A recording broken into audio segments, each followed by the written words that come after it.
Hi అండి. నేను మీ Tejashree. Welcome to my channel Teja square. ఈరోజు నేను చాలా సింపుల్‌గా ఇంకా క్విక్‌గా చేసే ఒక ఈజీ రెసిపీ చూయించబోతున్నానండి. అదేంటో కాదు, సగ్గుబియ్యంతో కిచిడి అండి. దానికోసం లావు సగ్గుబియ్యాన్ని ఒక 2 గ్లాసుల వరకు తీసుకొని వాటర్‌తో బాగా వాష్ చేసుకొని వాటర్ అంతా స్ట్రెయిన్ చేసుకుంటున్నానండి. ఇప్పుడు అదే బౌల్‌లో ఇంకొన్ని వాటర్ వేసుకొని మినిమమ్ 2-3 అవర్స్ నానబెట్టుకోవాలండి. ఇవన్నీ బాగా మంచిగా నానాలి.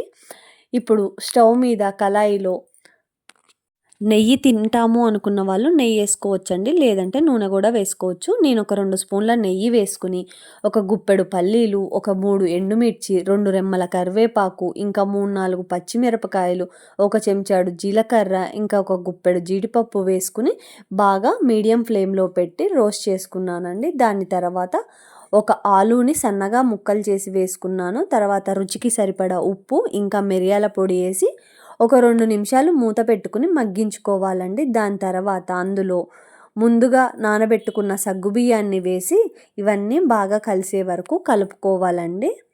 ఇదంతా లో ఫ్లేమ్లోనే పెట్టి బాగా కలుపుకోవాలండి, అడుగంటకుండా ఉండటం కోసం. ఇలా మళ్ళీ ఒక 2-3 నిమిషాలు మగ్గించుకోవాలి మూత పెట్టుకుని. దాని తర్వాత దీంట్లోకి పల్లీల పొడి వేసుకోవాలి. ఈ రెసిపీకి పల్లీల పొడే మెయిన్ ఇంగ్రీడియంట్ అండి. దాని తర్వాత కొత్తిమీరతో గార్నిష్ చేసేసుకోవడమే అండి. చాలా సింపుల్గా సగ్గుబియ్యం కిచిడి అయితే రెడీ అయిపోయిందండి. నా వీడియో కనుక మీకు నచ్చినట్టయితే సబ్స్క్రైబ్ చేసుకోండి. Thank you for watching. అన్నట్టు చెప్పటం మర్చిపోయానండి, కామెంట్ చేయటం చాలా ఈజీయే.